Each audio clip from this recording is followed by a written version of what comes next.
Hello and welcome to my channel, iWinDelu's Gaming. Nahida has grown into one of the most defining characters in all of Genshin Impact, being the Dendro Archon herself. This video will cover everything you need to know about Nahida in this ultimate updated guide for Nahida.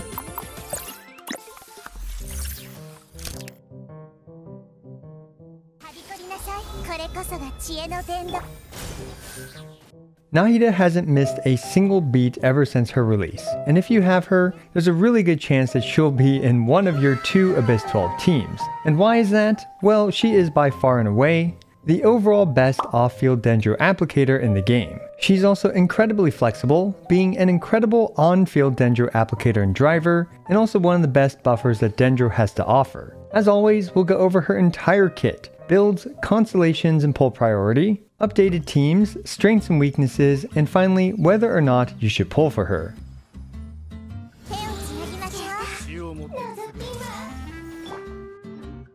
Nahida's kit is quite befitting of her status as the Dendro Archon. She has multiple ways to apply a ton of Dendro, starting with her basic attacks, Akara. With by far the cutest basic attack animations in the game, she hopscotches on a giant squishy Dendro button. Nahida's normal attacks are a very reliable way to apply Dendro, thanks to the fact that she's a Catalyst user. Let's just rapid fire through all her basic attack trades, because frankly, if we dilly-daddy, my poor editor is going to murder me. Her normal attacks are a simple 4-hit combo. It has a thin, linear AoE and has standard ICD, which means it applies Dendro once every 3 hits. Admittingly, it is a bit sluggish, but it's a great resource-free way to apply Dendro to multiple enemies. For her charge attack, she draws a Dendro Cube, which has much better AoE, no ICD, and a great vertical hitbox. However, because it consumes the standard 50 stamina like most Catalyst charge attacks, you can't spam it, and it's not often used for this reason. Up next is her elemental skill, which also happens to be the most important part of her kit. Her elemental skill, All Schemes to Know, has her hold version busting out an imaginary camera as she marks all enemies that have passed through her camera reticle with the Seed of Skanda. Then if literally any reaction hits any enemy marked by the Seed of Skanda, all of the enemies marked will take an instance of Tri-Karma Purification damage, or TKP for short. Tri-Karma Purification scales off both attack and elemental mastery, and with spread it scales way better off of elemental mastery. Most importantly, TKP has no ICD and applies a very unique 1.5 gauge of Dendro. TKP has a base 2.5 second cooldown, which can be shortened by her ultimate, and it generates 3 Dendro particles when TKP triggers once every 7 seconds. TKP also does not snapshot. Now, when might you want to use Tap E versus Hold E? Well, it's quite simple. Tap E is faster and has a shorter cooldown and simply marks enemies near her. However, Hold E allows you to mark enemies who are very far apart and very far away from you. And whether it's the tap or hold version, you can mark up to 8 enemies. And the Seed of Skanda lasts for a very long 25 seconds. Nahida also gains super armor during her Hold E, which allows you to be aggressive in situations where otherwise you might have needed to dodge. Her second passive, Awakening Elucidated, provides up to 80% bonus damage and 24% crit rate for Tri-Karma Purification damage if you hit 1000 Elemental Mastery on Nahida. Finally, there are some fun little exploration benefits where you can collect various flowers and fruits and stuff in the overworld and read the minds of Sumeru NPCs.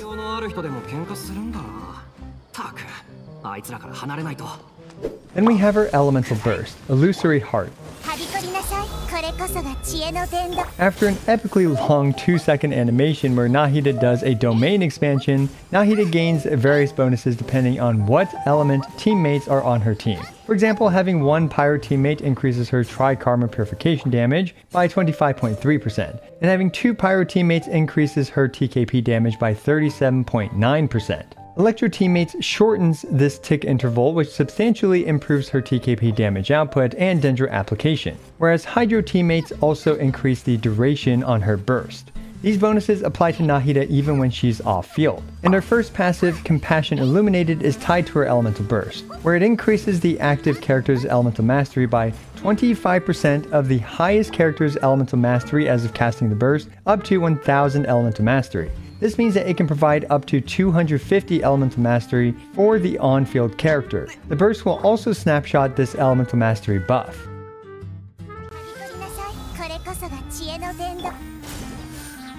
Alright, we've finally made it past her kit, so we can finally talk about her artifacts. For most situations, Nahida uses the 4-piece Deepwood memory. Because she so reliably applies Dendro to the enemies, it's extremely easy to maintain 100% uptime for the Deepwood memories buff. The next option is best for if you want to maximize Nahida's personal damage output, and it's the 4-piece Gilded Dreams. While it doesn't do more damage on paper than the 4-piece Deepwood, you can use the 4-piece Deepwood on an ally, which allows Nahida to increase her elemental mastery stat with the 4-piece Gilded Dreams. We also have a new option, the 4-piece Golden Troop. The set actually does a tiny bit more damage than the 4-piece Gilded Dreams for an off-field Nahida's Trikarma Purification damage. But it's worth keeping in mind that you'll have lower elemental mastery, which means a potentially lower elemental mastery buff from her passive too. As for some other options, there are some niche teams where the 4-piece Tenacity is a decent option for providing a consistent 20% attack boost to her teammates. For Nahida's stats, an off-field Nahida will generally want to target 1000 elemental mastery. As such, an EM Timepiece, EM Goblet, and EM Circlet will help you reach this goal. However, for an on-field Nahida or a Nahida that wants to maximize her damage output, you might want to consider a Dendro Goblet or a Crit Circlet depending on her build. You don't need as much elemental mastery for an on-field Nahida especially, as she'll gain the benefits from her passive 1's elemental mastery buff, and there's a really good chance you'll be running a teammate of hers with close to 1000 elemental mastery, like for example a Hyperboom Kuki Shinobu. As for substats, you should target elemental mastery, energy recharge, crit rate, and crit damage. Also keep in mind her passive 2's additional crit rate, which goes up to 24% with 1000 elemental mastery when you're trying to balance your 1 to 2 crit rate to crit damage ratio. As for energy recharge, I recommend roughly 120 to 160% energy recharge, depending on how many Dendro teammates she has among many other variables, such as Favonius users, whether she's on field or not, etc, etc. As always, energy recharge is a moving target, so you do want to experiment with it. It's worth mentioning that if you're well over 1000 elemental mastery, you should try to get more of the other stats like crit and energy recharge. Keep in mind things like Dendro Resonance and elemental mastery buffs from her teammates, and you want to prioritize swapping out her Circlet to a Crit Circlet under these conditions. Okay, so weapon charts are now getting ridiculously large as time goes on, so I'll quickly go through most of the common options. Nahida generally favors elemental mastery weapons, and as such her signature weapon, the 1000 Floating Dreams, is overall her best option. And it also has the added benefit of providing 40 elemental mastery to her teammates. Now her best free-to-play options are generally one of the 3 following options: the Sacrificial Fragments, the Wandering Evenstar, and the Widsith. The Sacrificial Fragments provides the most elemental mastery reliably from a 4-star weapon and even has the added benefit of refreshing her elemental skills cooldown. This can be useful for tagging additional enemies that might have spawned in while her skill would have been on cooldown. The Wandering Evenstar provides both elemental mastery and a small attack buff to your team, so depending on who she's partied up with, this can be a solid option. And the Widsith is her best free-to-play damaging option. Obviously the volatility of the Widsith is its biggest weakness, but both the elemental damage and elemental mastery buffs will skyrocket Nahida's Trikarma Purification damage through the roof. Now I don't want to talk about all the possible weapons that she can use, but here is the math for a ton of them. Now one more weapon worth mentioning is the prototype Amber. While it doesn't provide any elemental mastery and Nahida's damage will be pitiful, sometimes this is a valuable option for its full party healing capabilities, especially if you pair her with Farina. There are a few additional weapons to talk about as well for a pure support Nahida. In the case where you don't really care about Nahida's damage, she can use the Hakushin Ring to provide a short 6-second buff to Electro and Dendro damage for the entire team. Keep in mind that this cannot be activated while off field. Of course, Nahida can also run the Favonius Codex to provide energy for the entire team, and she can even run the Thrilling Tales of Dragon Slayers, which is specifically good for nuke showcases.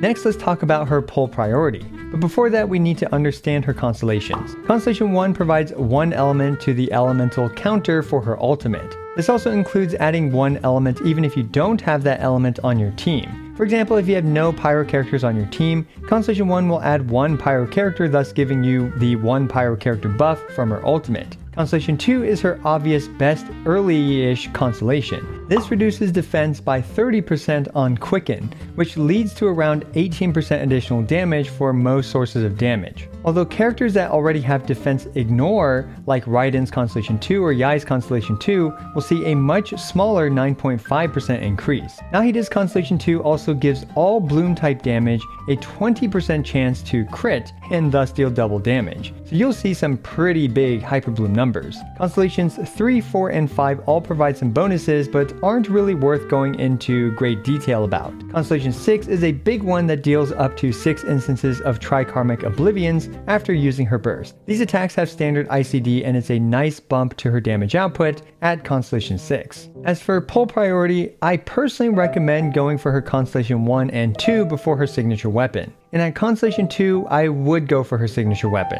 Now if you only have enough for either her Constellation 1 or her signature weapon, and don't plan to go for her Constellation 2 right now, then her signature weapon is a perfectly reasonable option. Especially if you're just using the sacrificial fragments on her. But still, if it were me in this situation, I would still go for Constellation 1, as that leaves me the opportunity to go for Constellation 2 in a future rerun. While her signature weapon is a big upgrade in her personal damage compared to the sacrificial fragments, her Constellation 2 is where the real reward, especially for team damage, for investing more Primo Gems into Nahida, truly comes from.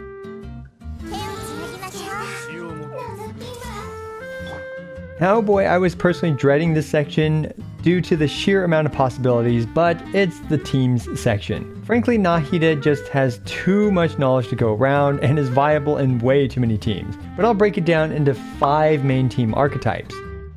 The first and most free-to-play friendly is a simple Hyper Bloom team. Hyper Bloom teams consist of a Dendro, Hydro, and Electro character. The most cookie cutter Hyper Bloom team is this one, with Nahida, Xingqiu, Kuki Shinobu, and one more character. Honestly, most characters work just fine in the 4th slot. Of course, you can replace Kuki with Raiden for faster ticks, Xingqiu with Yelan or Farina, etc, etc. For this team, Nahida can be on field spamming her normals, and you'll generate a ton of Hyper Blooms to demolish your enemies. And with an on-field Nahida, you can even run a second off-field Hydro applicator. Of course, you can utilize an on-field Hydro character like Ayato, Child, Neuvillette, or even Barbara, but I personally prefer off-field Hydro applicators like Xingqiu for Hyper Bloom teams. As for the 4th slot, this is again super flexible, as long as it's essentially not a Pyro character, which would mess up Hyper Bloom reactions. You can, for example, utilize Eula, Freminette, Sucrose, Zhongli, or even Albedo, or even another Dendro character like Baizhu, Alhaitham, Dory.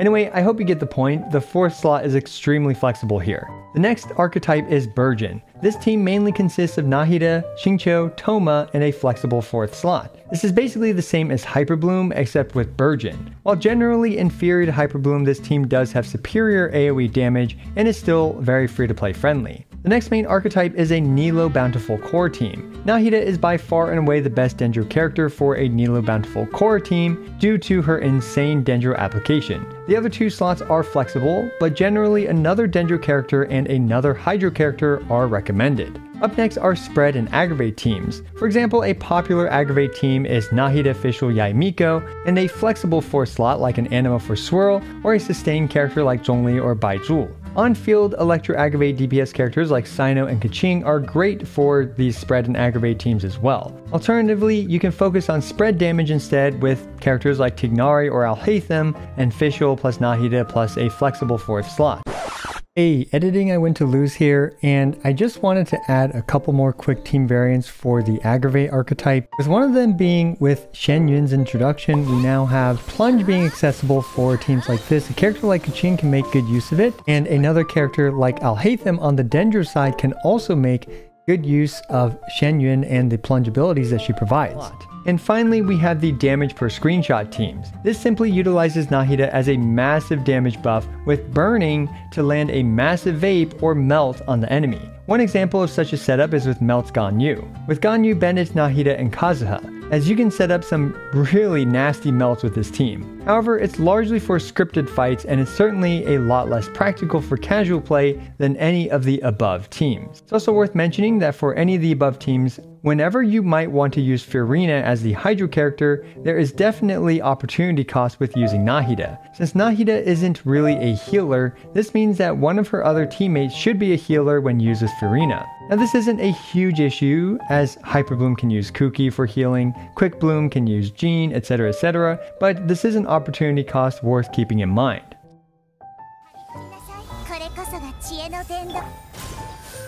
So let's talk about some additional strengths and weaknesses and whether or not you should pull for Nahida. Overall, Nahida is simply one of the best and most flexible Dendro characters in the game. She has had consistently high usage in Abyss 12 ever since her release. She's by far the best off-field Dendro applicator while also providing great damage, tons of Dendro application, and the largest elemental mastery buff in the entire game. Nahida can literally be used on any Dendro team, and for most of those Dendro teams, she is the best in slot option. Not only that, but she's a great on-field driver for Dendro reactions as well, although admittingly she's not the best on-field driver with characters like Alhaitham around. Now Dendro as a whole just has an incredibly high damage floor, as Hyper Bloom is an incredibly strong reaction that requires very little resources to build properly, as all you need are Elemental Mastery main stats on Kuki or Raiden to maximize Hyper Bloom damage. And so far, free-to-play Hyper Bloom teams, especially ones with Nahida, have been able to 9-star every Abyss 12 where the enemy isn't effectively immune to Dendro damage.